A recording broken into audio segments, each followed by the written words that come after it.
네, 다음은 융합과학기술대학원의 이형기 교수님께서 코비드-19 팬데믹이 바꾼 신약의 임상개발 패러다임에 대해서 발표해 주시겠습니다. 박수로 환영 부탁드립니다. 뭘 갖고 와요? 그겁니까? 아까 총장님께서 각 대학원의 대편수가 나왔다고 이렇게 말씀하실 때 찔끔했습니다. 전 사실 모수자천 해갖고 나왔는데 그래서 이렇게 올 자리가 아닌데 온 거 아닌가 싶어가지고 좀 좌불안석이었습니다만 참 반가운 게 또 기쁜 게 오늘 김창혁 교수님을 정말 오랜만에 뵈서 그렇습니다. 이거 사실 이제 TMI 해주신데 여러분 TMI 혹시 뭔지 아시나요? 네, 일 수도 있겠지만 김창혁 교수님은 제가 서울대학교 가정학과 관련해서 취프할 때, 3년차 할 때 그때 펠로우로 오셔가지고 전임이 하셔서 기억하실지 모르겠는데 자주 그 대학로에 할배 호프집 가서 만주 벌판을 달리며 그 호연지기를 기르던 옛 선친들의 또 선조의 이야기를 하면서 너는 왜 이렇게 사냐 이런 거를 이제 매번 이렇게 도전하시고 했던 그런 기억이 있습니다. 30년 만에 뵀는데 그 당시도 느꼈던 거지만은 항상 그 어떤 새로운 관점 또 다른 시각 이런 것들을 항상 이렇게 전해주신 것처럼 보여서 오늘 제가 참 반갑습니다. 그래서 결론적으로는 잘났다 이런 생각이 듭니다. 저는 임상영역을 하는 사람이고 신약 개발에 관련돼서 일을 하고 있습니다. 오늘 제가 드릴 말씀은 COVID-19이 어떤 식으로 우리가 신약 개발 또 백신 디벨롭먼트 해왔던 것들을 바꿨는가, 그 앞으로 또 어떻게 바꿀 건가 이런 얘기를 해보겠습니다. 첫 번째는 이제 이게 공중보건의 위기 아니겠습니까? 그래서 이제 소위 말하는 구시대 Ancient Resin 또 Ancient Resin이라고 하는 것이 어떤 식으로 무너지고 있는가를 말씀드려보겠습니다. 이거 9월 말에 한 건데 오기 전에 제가 잠깐 이렇게 들어봤더니 이게 홉킨스에서 하는 건데 3,500만 명이 지금 이제 넘게 이게 지금 이게 포인트로군요. 있고요. 이제 사망자 수가 100만 명을 넘어섰습니다. 그 중에 20만 명이 이제 미국인이죠. 그래서 이제 여러 가지로 논란의 대상은 됐습니다만 이제 WHO 총장께서 이것이 이제 소위 말하는 국가적 그러니까 국가의 차원을 넘네. 이런 좀 나려나? 이걸 아닌데 이거 네. 국제적 공중보건 비상사태다. 그리고 이게 이제 지난 수십 년 사이에 이제 6번째로 발효한 어떤 그런 이제 소위 말하는 public unpreparedness를 이야기하고 있습니다. 자, 이것을 이제 백드롭으로 해서 이제 제가 하고 있는 이야기를 좀 해보겠습니다. 신약 개발 시간 많이 걸리고 돈도 많이 듭니다. 보통 만 개의 new chemical, new molecular entities로 출발하면 그 중에 하나 정도만 허가를 받고요. 시장에 나가는 거죠. 이 기간이 보통 15 something years 걸립니다. 그리고 여기에 들어가는 돈이 통계에 따라 약간 다르긴 한데 최근의 경우에는 한 3 billion US 달러 정도 됩니다. 그러니까 1 빌리언이 1조 2천억이니까 얼마나 많은 돈이 드는지 아시겠죠? 그래서 사실 이제 이런 것들을 하기 위해서는 이렇게 단계별로 해야 됩니다. 여기 보여드리는 게 백신 디벨롭먼트인데 비임상 또는 전임상 단계를 지나서 1상, 2상, 3상을 하고 괜찮으면 이제 규제 기간에 자료를 내고 기다렸다가 허가를 받은 다음에 생산을 이제 해야 돼요. 왜냐하면 사실 어떻게 될지 모르는 상황에서 제약기업, 그러니까 또 바이오텍들이 이 백신을 이제 대량 생산하는 어떤 시스템, 공장, 패시리티 이런 것들을 갖추는 것은 매우 위험한 일이거든요. 그래서 기다립니다. 근데 이제 지금 상황은 그렇게 소위 말하는 이제 럭셔리가 없는 상태예요. 그렇게 여유를 부릴 수가 없다는 겁니다. 그래서 이전에 하던 식의 이런 소위 말하는 순차적인 단계가 아니라 한꺼번에 여러 개를 하는, 그리고 아직 허가도 받지 않았는데 이미 앞서 있는 몇 개의 바이오텍은 어떤 식으로 이걸 대량 생산해서 전 세계에 뿌릴 건가를 이미 투자나 이런 것들이 들어가 있는 상태입니다. 어떤 위험이 있습니까? 꽉 날 수 있는데도 불구하고 이렇다는 겁니다. 뿐만 아니라 이제 옛날에는 그러니까 정상적인 시대에서는 절대로 우리가 일어날 수 없는 일들이 몇 가지 일어나고 있는데 일반적으로 아까 보여드렸던 것처럼 허가를 받기 위해서 의약품이나 백신이 순차적으로 단계적인 연구 또 결과를 통해서 이제 그 다음 단계로 나가게 되는데 이제 그렇게 허가를 안 하고요. 다른 것들을 통해서 허가를 해야 되는 이제 방식이 생겨나기 시작했습니다. 이제 그 중에 하나가 이런 것처럼 정말 동물을 이용해서 애니멀 모델이라고 하는 애니멀 룰이라고 하는 건데 이건 뭐냐면 인간을 대상으로 임상시험 못하니까 허가 어떻게 합니까? 동물 자료에 근거해서 인체의 안전성, 유효성을 외삽하는 방식으로 허가하는 거고요. 또 옆에 있는 게 이제 코비드-19 때문에 유명해졌습니다만 소위 말하는 긴급 사용 승인 Emergency Use Authorization이라고 하는 건데 그거는 뭐냐면은 이제 그러니까 다시 말해서 코비드-19 딱 거기에 해당되는 거죠. 전에 예상하지 못했던 어떤 문제가 생겼는데 이것을 치료하거나 예방하는 어떠한 치료제 백신을 허가하는데 기존의 방식대로 할 수 없으니까 그걸 축약된 형식으로 하나 꼭 중요한 것은 꼭 들여다봐야 되는 것들을 가능하게 해주는 것이 제가 이제 긴급 사용 승인 EUA라고 하는 겁니다. 이러한 제도들이 이미 외국에는 있었고 뭐 여러분들이 이제 잘 들어보셨던 것처럼 미국 FDA가 이런 것들을 이용해서 처음에는 COVID-19을 진단하는 다이그노스틱 키트를 허가해 줬고요. 그쵸? 한 100여 개 됩니다. 그 다음에 이제 EUA를 통해서 이제 우리 뭐 몇 가지가 긴급사용 승인을 받았습니다. 트럼프 대통령 많이 나왔는데 그분 정말 이상한 분이긴 한데 어쨌든 간에 트럼프 대통령이 뭐 자가 복용해서 논란이었던 하이드로스클로로퀴인이라고 하는 엔티말라리아 드러그 사실 임상시험에서 꽉 나왔거든요. 근데 그런 거는 허가 못 받았지만 렘데시비어, 그러니까 원래는 이볼라 바이러스 이제 치료제로 개발된 건데 별로였었는데 어쨌든 간에 이렇게 해가지고 했었죠. 별로 효과가 좋진 않지만 쓸 게 없으니까. 다음에 이제 convalescent serum, 다시 말해서 회복기 환자의 혈청을 이제 주는 이런 것들이 이제 다 EUA로 승인을 받는데 풀 승인이 아니고요. 완전 승인이 아니고 가승인입니다. 한국에 이제 이런 제도가 아직 없습니다. 그래서 뭐 2024년에 이런 것들을 하겠다라고 하고는 있지만은 아직은 없습니다. 근데 그럼 한국에서 이제 어떤 식으로 허가할 거냐 모르죠. 아까 우리 김정환 교수님 말씀하셨습니다만 이분이라도 모릅니다. 지금 모르는 상태입니다. 근데요, 중요한 게 있습니다. FDA가 어떤 식으로 얘기했냐면 백신은 우리가 조금 뭐 이렇게 해볼 수 있겠지만은 현재 COVID-19에 걸린 환자를 치료하는 치료제, 현재까지 이제 대부분의 것들은 소위 말하는 신약 재창출이라고 해서 기존의 다른 치료제로 개발됐거나 개발 중인 것들을 방향선회해서 COVID-19 환자를 치료하는 걸로 바꾸는 거거든요. 그 drug repurposing or repositioning이라고 얘기하는 건데요. 근데 그거 그냥 쉽게 안 하겠다라고 이렇게 얘기했습니다. FDA 나름대로 그 어떤 원칙을 갖고 있는 데이기 때문에 여기서 이렇게 얘기한 건 아무리 긴급 사용 승인 이런 백신은 허가를 내지만 치료제의 경우에는 지금 해오던 것과 거의 같은 바를 넘어야 되겠다. 이제 이런 얘기를 했습니다.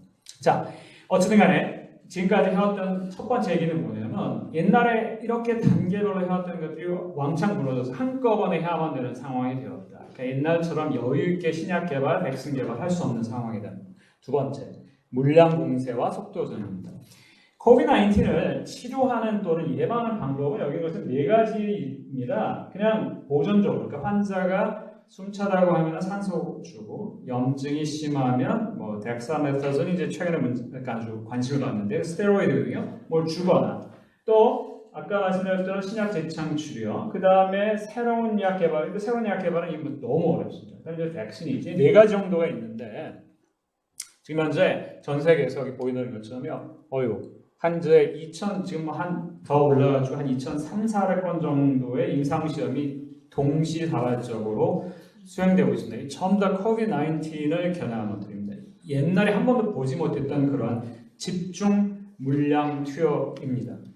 미국 같은 경우에 이제 이렇게 COVID-19 clinical trial tracker를 보면 이제 주로 한 데가 미국이니까 그렇고요. 백신의 경우에는 이제 이렇게 다양하게 돼 있고 drug repositioning이라고 해서 아까 말씀드렸던 것처럼 원래 허가가 됐거나 아니면 개발 중인데 다른 치료 영역 또는 다른 적응증으로 선회해서 하는 이제 drug repositioning도 많이 되고 있고 그런 것들을 이제 가능하게 하는 것들이 이 COVID-19 바이러스가 그러니까 코로나2 바이러스가 이제 몸 안으로 들어오는 과정을 블록하거나 셀 안에서 replication 이게 이제 RNA 바이러스인데요. 이 replication하는 과정을 막거나 아니면 이제 밖으로 빠져나가서 전신으로 spread out 되는 것들을 막는데 이제 여러 가지 것들을 쓰고 있죠. 그것들이 이제 대표적인 것이 여기 있잖아요. remdesivir, 로피나발 리트로비는 이제 칼레트라고 해서 원래 에이즈 약물입니다. 허가받았던 거고요. 있어요. 별로 효과 없고요. 렘데시비를 조금 효과있다고 해서 긴급 사용 승인 받았고, 그다음에 이제 몇 가지가 더 있는 뭐 그런 사람들.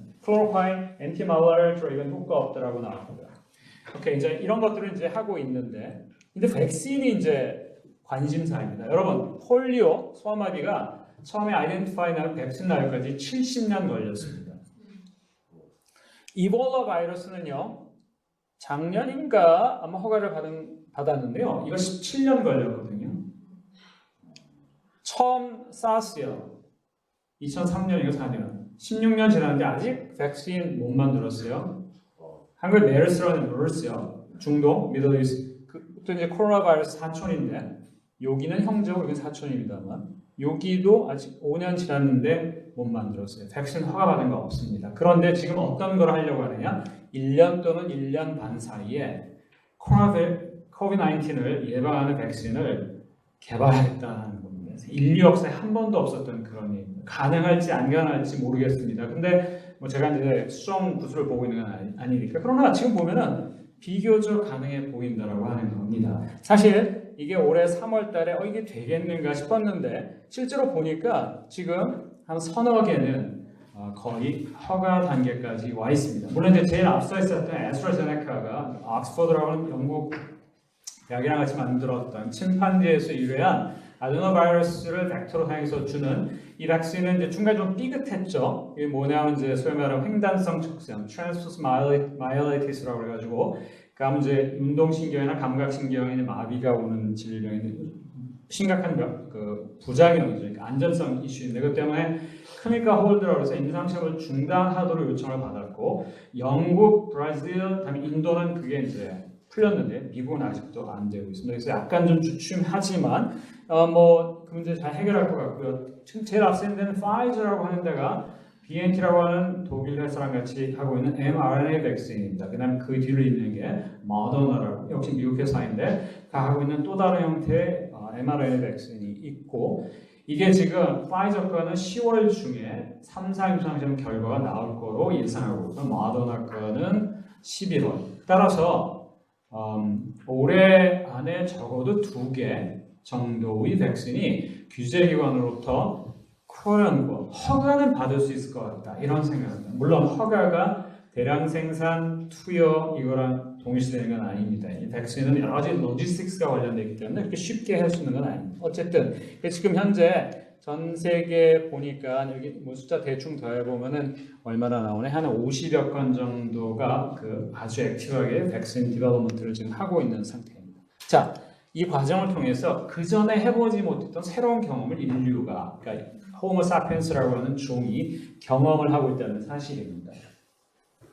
백신이 이제 한두 개가 만들어지는 게 아니라 여러 개가 나오니까 사실 이제 아까 우리 보건학 하시는 분들 또 감염내과 선생님들 1차로 있는 분들 고민 많이 하셔야 되는데, 그럼 그 백신 중에 뭐를 골라서 어떻게 써야 할지 이거 아직 모르는 겁니다. 왜냐하면 다 타겟팅하는 것들이 다르기 때문에요.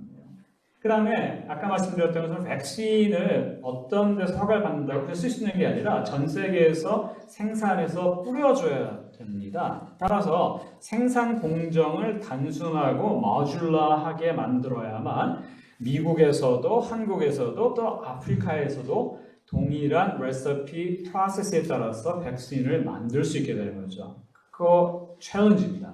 근데 한 번도 인류가 이렇게 안 해봤던 일입니다. 그래서 그걸 지금 하려고 하고 있는 거고요. 다음에 백신은 뭐 이제 며칠 전에도 소위 말하는 이제 인플루엔자 백신, 독감 백신, 이게 소위 말하는 이제 콜체인이라고 해서, 콜체인 쉽게 말해서 아이스박스에 넣어서 이송해야 되는데 그거 안 해서 문제가 되지 않았습니까?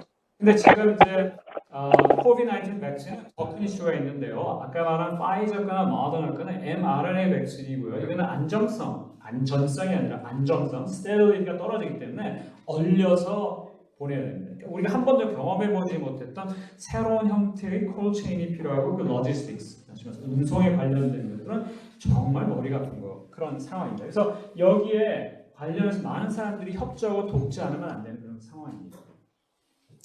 자, 그런데다가 지금 백신을 만들고 있는 회사들, 또 앞서 있는 회사들이 그런 과거에 백신을 만들어왔던 회사는 아니라는 겁니다. 많은 회사들이 한 번도 이런 것들을 해보지 않은 회사들입니다. 그래서 그 전체적으로 보면 한 70% 정도가 업계고요. 나머지 30%를 소위 말하는 퍼블릭 섹터가 들어가서 하고 있습니다. 국가도 되고요. 또 소위 말하는 공공기관도 되고 이런 것들이 공조해서 그래서 여러 사람이 같이 들어가서 일을 동시다발적으로 하고 있는 게 그게 현재의 백신 개발 상황이라고 하는 겁니다. 따라서 이러한 것들을 통해서 인류가 이전까지 한 번도 경험해보지 못했던 새로운 도전 앞에 직면했는데 그건 뭐냐면은 우리가 지금까지 한 번도 같이 일해보지 않았던 사람이랑 같이 협력해서 짧은 시간 안에 목적을 효과적으로 달성할 수 있을 것인가 없을 것인가 그리고 인류가 그런 과정을 통해서 얻게 되는 집단적인 경험이 그냥 이거 하나만으로 끝나는 원오프가 되지 않을 거라고 하는 기대감. 물론 이제 저의 영역을 벗어나는 사회학, 또 인문학 하시는 선생님들의 영역이긴 합니다. 그래서 미국 같은 경우에는 이제 소위 말하는 정부가 앞장서고 이런 퍼블릭 섹터와 프라이빗 섹터 같이 힘을 합쳐서 이런 여러 가지 것들을 하려고 하는 움직임들이 이미 이제 시작이 됐고요. 그 중에 하나는 이제 코백스라고 하는 겁니다. 코백스는 이제 한국에 어떻게 유명해지냐면 정부에서 3천만 명, 3천만 명은 사실 60%, 70% herd immunity라고 해서 이제 집단 면역을 예상한 건데 그 중에 이제 3분의 1인 1,000만 명, 1,000만 명이 이제 1인당 2번 정도 맞아야 될 거로 생각하니까 2천만 도즈 정도인데 그걸 갖다 코백스 패실리티라고 하는 데서 코백스 패실리티는 이제 WHO도 관여하고 있고요. 적어도 인구의 20%에 해당되는 백신을 공급하는 것을 해주는 뭐 이런 단체입니다. 근데 이 일반적으로는 못 사는 나라들 다음에 underdeveloped, developing countries만 해당이 되는데 한국 여기 들어갔습니다. 왜냐하면은 한국이 이제 코백스의 어떤 그 대상이 되는 백신을 생산하는 어떤 퍼실리티를 제공하는 것으로 퉁치는 걸로 하고요. 그래서 뭐 좋은 거죠 결과적으로. 그래도 어쨌든 간에 이런 것들을 통해서 이제 백신 공급이 아까 이제 여러 가지 나오지만 이제 백신 다자주의가 아니라 아까 우리 김장희 교수님 말씀하신 것처럼 백신을 주로 개발하고 있는 나라 미국인데요. 미국이 어느 날 갑자기 딱 마음 바꿔가지고 백신은 내셔널리즘의 관점에서 미국 먼저 이렇게 하게 들어가게 되면은 지금 뭐 정부가 코백슨이 무슨 뭐 저기 어디니까 뭐 애스트라제네카 또 이런 데랑 다 뭐 계약 맺었지만 그게 하루 아침에 물거품이 되지 말라는 법이 없습니다 사실. 그러니까 그런 관점에서 보면은 우리가 다양한 방식으로 백신을 확보하는 어떤 이런 전략이 필요한 상태고요. 자 마지막입니다. 혁신 기술이 어떻게 바뀌느냐. 백신 뭐 디테일인데요. 하여튼 여러 가지 다양한 컴포넌트를 사용해서 백신을 만들고 있고 지금 하고 있는 건 저 위쪽에 있는 것들인데 문제는 이게 한 번도 과거에 허가를 받아보지 못했던 플랫폼, 파이프라인 플랫폼이라고 하는 겁니다. 그러니까 될지 안 될지 모르지만 된다라고 생각하고 하는 거고 아직까지 결과는 비교적 긍정적이긴 합니다. 그러니까 다시 말해서 이런 공중보건의 위기 상황이 그 전에 잘 관심을 받지 않았던 기술이 실제로 materialize 되는 것을 가속화했던 그런 것이 COVID-19의 한 일종의 성과일 수 있겠습니다. 또 하나는 이제 그 전에 안 했던 인공지능이라고 하는 방법을 통해서 어떤 신약 개발을 좀 더 다양하게 볼 수 있는 여기 이제 제가 예로 보여줬던 Escalate for COVE라고 하는 것은 이제 유럽에서 주도해서 임상시험 단계에 있지 않은 새로운 신약 중에 그 어떤 이제 drug repositioning 신약 재창출할 때 어떤 방식으로 얼마나 효과적으로 그 어떤 상대적으로 COVID-19을 치료할 수 있는 치료제를 개발할 수 있을 것인가 그 가능성을 검토할 때 인공지능이라고 하는 방법을 이제 동원하는 이제 그러한 프로젝트입니다.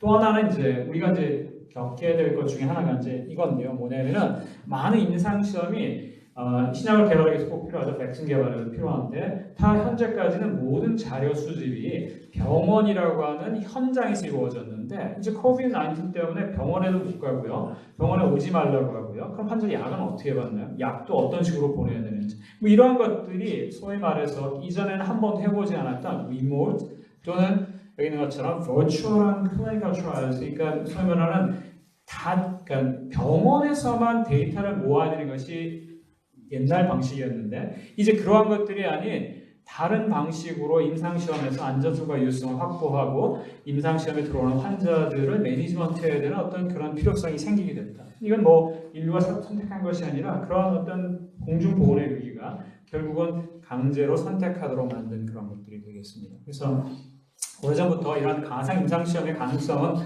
논의가 됐었고 실제로 몇 개의 회사에서 시도를 해봤었는데 별로 사람들이 관심을 갖지 않았습니다. 규제기관도 이 점에 대해서 함구하고 있었고요. 어떤 원칙이나 또는 가이던스를 내지 않았는데 이제는 그걸 더 이상 미룰 수 없는 그런 상황이 됐다라고 하는 겁니다. 그래서 결국은 코비드-19이 그럼 현재 우리가 하고 있는 신약 개발의 방식을 disrupt 할 건가, 파괴할 건가? 저는 to some extent 그럴 거라고 생각을 합니다. 여기 있는 것처럼 적어도 remote, virtual congress에 관심이 더 높아질 거고요. 그 다음에 여기 있는 것처럼 이건 전임상 단계에 있습니다만 이제 결국 사람과 사람 사이 컨택트를 줄이는 방식으로 하는 robotics나 이런 것들이 자동화 이런 것들이 더 중요한 의미가 되겠고요. 이 세 번째도 중요한데 이전까지는 주로 시장에서 요구하는 것들을 바로 만드는 쪽에 신약 개발 또 백신 개발이 있었다고 한다면 이제는 조금 더 그보다 더 상위의 어떤 virtue 어떤 덕이라고 말할 수 있는 인류 공동의 어떤 건강순 향상을 지향하는 그러한 식의 신약 개발이나 또 백신 개발을 이제 인류가 조금씩 들여다봐야 되겠다 하는 생각을 이제 하기 시작했다는 거고요. 코비드-19을 통해서 뭐 적과의 동침도 많아지는 과정을 통해서 이런 공조를 경험했다는 것이 아까 말씀드렸던 것처럼 단순히 원업, 그러니까 한 번 경험하고 끝나는 것이 아니라 인류라고 하는 종이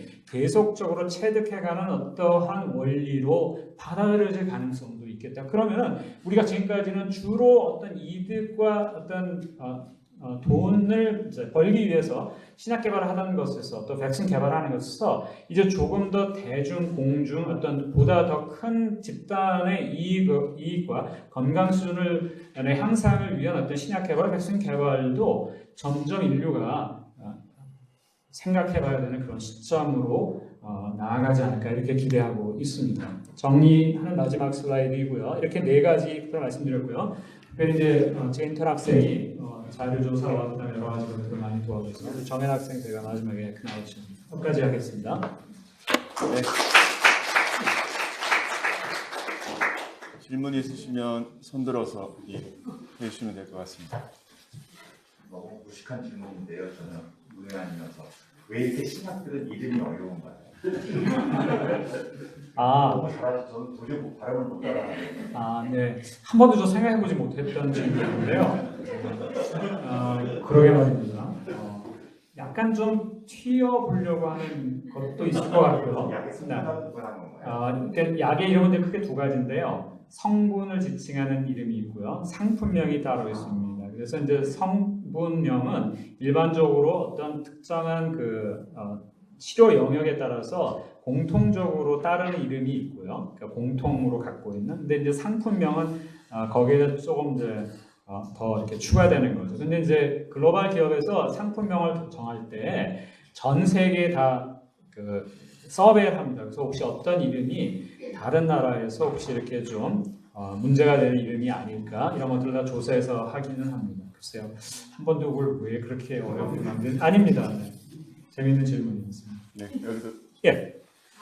교수님께서 이 코로나 백신이 굉장히 중요한 희생될 거라는 전망을 하셨는데 다른 바이러스 같은 경우는 사촌이나 형제 꼬린 바이러스 같은 경우는 아직 몇 년 동안 성공을 하지 못한 걸로 말씀해 주셨네요. 어떤 차이가 이렇게 빨리 개발을 가능하게 했는지 설명해 주시면 감사합니다. 처음에 질병이 인입됐을 때는 와 하고 했는데요. 금방 사그라졌잖아요. SARS는 it hasn't come back. 한 번 다시 안 왔어요. MERS도 마찬가지고요. 그러니까 처음에 동의는 있었는데 그걸 갖다 지속할 수 있는 그게 propelling power가 없었습니다. 그리고 사람들이 이거 뭐 해야 되지? 돈도 안 내고요. 그러니까 사그라들었죠. SARS, MERS가 이제 대표적입니다. 이볼라는 엔데믹하기 때문에 그 지역은요. 그러니까 그거는 필요하죠. SARS 첫 번째 거랑 MERS는 그렇지 않았고, 근데 코비드-19는 전혀 다른 케이스죠. 이건 글로벌하게 한꺼번에 문제를 일으켰기 때문에. 네. 백신 관련된 뉴스를 많이 보는 편인데 저희 아이가 유치원생이다 보니까 빨리 학교를 보내는 게 그래야 저 문제가 해결될 수 있고 그게 굉장히 초유의 관심인데요. 9월 말에 뉴욕타임즈에 지금 어린이 임상 실험은 아직 시작도 안 했고 지금 임상 실험이 12개월, 18개월이 걸리는데 어린이날 시작을 안 했으면 결국 2022년까지 어린이들은 전혀 네. 백신 대상 아니라고 하는 예, 거. 현재 3상 임상시험에 들어가서 하고 있는 회사들의 대상은 다 건강한 성인입니다. 19세 또 18세 이상입니다. 그래서 소아를 대상으로 한 임상시험, 백신 임상시험, 코비드-19는 하나도 제가 알고 있기로 현재 실시가 안 돼 있고요. 우선순위가 떨어지고요. 그 얘기는 결국 두 가지 이제 선택이 있다는 겁니다. 성인의 자료에 근거해 소아의 안전성, 유효성을 의사함으로써, 그러니까 한 번도 안 하고 그냥 용량만 조정해서 주는 방법이 하나 있겠고요. 근데 이건 어려워 보입니다. 이거는 무척 큰 리스크를 갖고 있기 때문에. 따라서 그 MIT 타임즈에서 얘기하는 것이 저는 거의 맞을 거라고 생각하는데요. 아마 긴급 사용 승인을 하더라도 성인으로만 제한이 될 겁니다. 따라서 소아의 경우에는 조금 더 기다려야 되는데 제가 볼 때는 at least 2 more years 정도 생각하고 있고요. 그런데 조금 다행인 거는 몇 주 전에 미국의 이제 네이셈이라고 그 미국 과학, 공학, 의학 이제 한림원에서 소위 말하는 이제 티어를 4개로 나눠서 백신이 만들어지면 누구부터 줘야 될 건가 이렇게 했습니다. 제일 첫 번째는 당연히 이제 healthcare facility나 어떤 이제 first responder라고 해서 한국어로 말하면 이제 119, 그 다음에 이제 집단 생활하는 사람들 이게 이제 첫 번째고요. 근데 거기서 선생님은 2번째 티어에 있고 소아는 3번째 티어입니다. 그러니까 이제 상대적으로 우선순위가 떨어지는 집단이 소아라고 하는 것인데 거기는 여러 가지 이유가 있는데요. 일단 지금까지 우리가 알고 있는 것은 물론 최근에 이제 그 다기관 감염 그 염증 질환이 이제 한국에서 2 케이스가 발견됐는데 코비드-19과 관련해서 그런 상대적으로 소아는 코비드-19에 조금 저항하는 것처럼 보이는 것도 있고 그래서 뭐 그런 면이 있지 않을까 싶은 생각은 있습니다. 근데 어쨌든 간에 소아 백신은 제가 볼 때는 금방 나오면 좀 어려워 보입니다. 네. 민대한테 의료 축소한 백신 개발을 미국이나 유럽권을 말씀하시는 게 언론에 나오는 러시아도 개발했다가 중국도 사실 네. 전문가 집단에서 보셨을 때 러시아나 중국의 백신 개발이 어느 정도 신뢰성이 있는 부분인지 말씀 주시면 감사하겠습니다. 감사합니다. 그 러시아 거랑 러시아에서 하나 허가 받았고요. 중국 거도 하나 허가 받았는데요. 둘 다 3상 임상시험을 하지 않은 상태에서 2상 임상시험, 그러니까 제한된 대상에서 얻어진 안전성 제한된 그리고 유효성이 아니라 유효성이라고 하면 결국 이제 백신이 유효하다는 것은 질병이 발생되지 않도록 막아줘야 되는데 그게 아니라 그냥 면역 원성, 그러니까 항체를 형성하는 것만 보고 허가를 낸 겁니다. 그래서 당연히 말이 안 되는 거고요. 특히 중국에서 허가한 백신은 중국 군인들에게 강제 접종을 하고 있는 상태입니다. 그래서 모르겠습니다. 그걸 통해서 얻어진 데이터를 보면은 이게 또 나름대로 효과가 있다는 데이터를 얻지 말라는 법은 없는 거죠. 제가 아까 말씀드린 것처럼 이 백신 내셔널리즘이 되면 이제 큰 이슈가 되는 게 지금 몇 주 전에 한국의 SK 바이오라는 삼성도 이제 미국의 에스트라제네카 그다음에 모더나라고 노바백스였네요. 거기랑 같이 이렇게 MOU 맺고 항원 공급하는 것들을 생산해 주는 것들을 맺었는데요. 사람들이 그럴 때 이거 됐으니까 이제 한국 사람도 그런 백신에 충분히 액세스할 수 있을 거라고 이제 기대하는데 그렇지 않습니다. 그거는 생산만 해주는 거고요. 그걸 갖다 어디로 디스트리뷰션 할 건지 왜냐하면 파이널 프로세스를 여기서 하는 게 아니기 때문에 공정이 그러니까 결국은 그렇게 한다고 하더라도 다른 데로 갈 가능성이 있고요. 그러니까 우리가 일부 생산했다고 우리가 먼저 맡게 될 거는 아니거든요. 따라서 이게 지금 사실은 이건 약간 좀 조심스러운 이야기일 수 있겠습니다만 이제 현 정부가 상대적으로 미국을 멀리하고 중국에 가까이 있는데 그렇다고 우리가 코비드 때문에 중국 백신을 맞을 수는 없잖아요. 그러니까 그런 관점에서 물론 그렇다고 워싱턴 DC가 갑자기 했던 것들을 무너뜨리고 안 돼 이렇게 할 수는 없는데 미국은 이미 8억 도즈를 갖다가 이미 확보한 상태고요. 근데 하다가 잘 이게 안 돼서 이렇게 충분히 공급이 안 된다고 하면은 갑자기 트럼프나 또는 그 다음 트럼프도 마찬가지로 잠깐만 이렇게 하면 안 돼.